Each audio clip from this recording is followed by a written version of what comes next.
Chers Wonderfulers, internautes, téléspectateurs, très heureux de vous retrouver ici. Lorsque je vivais chez mes parents, mon père avait l'habitude de nous réveiller avec des vinyles de Marvin Gaye, Nat King Cole ou Ebbo Latin, qu'il aimait écouter le samedi matin, déclenchant par la même occasion le signal qui nous poussait de nos lits respectifs vers les tâches ménagères quotidiennes. J'avais gardé cette habitude et plus tard, je commençais mes journées en écoutant des artistes comme Camarón de la Isla, l'un de mes artistes préférés.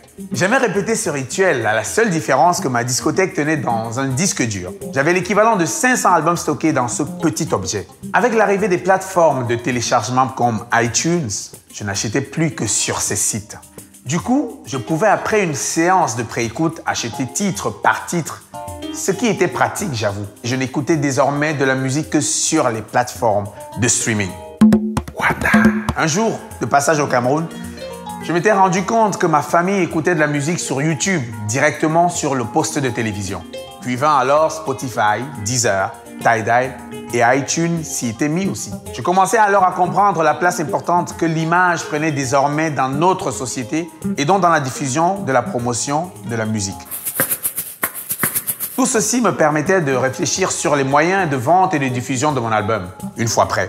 Comment allais-je être rémunéré une fois ma musique disponible sur ces plateformes de streaming et de téléchargement? Si je distribuais mon album par moi-même, comment le mettrais-je en ligne?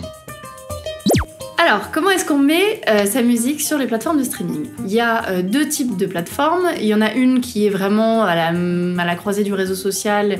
Il y en a SoundCloud que tout le monde connaît évidemment. Il y a aussi Bandcamp.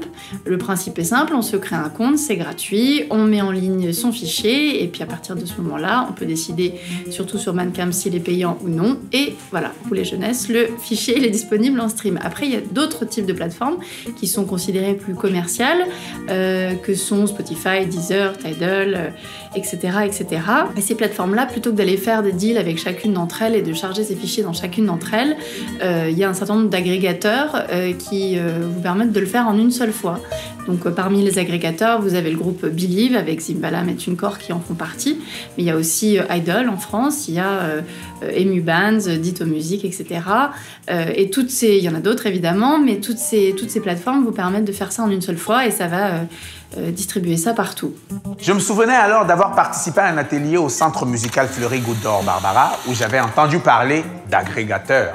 On pouvait s'inscrire soit sur leur site ou aller dans des bureaux directement, moyennant une quarantaine d'euros ou parfois gratuitement. Ils faisaient le travail d'un distributeur digital en mettant votre album sur tous les sites de streaming avec lesquels ils avaient des accords et prélevaient un pourcentage de 20 à 35% selon les conditions du deal.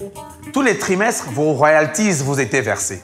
En fouillant dans mes notes, j'avais compris que la diffusion en streaming générait également des droits d'auteur. C'est ainsi que j'ai décidé de prendre rendez-vous à la SACEM pour mieux comprendre. Je vous raconte la suite au prochain épisode et en attendant, dégustons ce beau titre du chanteur Nicolas Jules. Très bonne écoute et à très bientôt. Bissaï. Bye bye. Mes tibias courent sur le tambour de ta rue louche.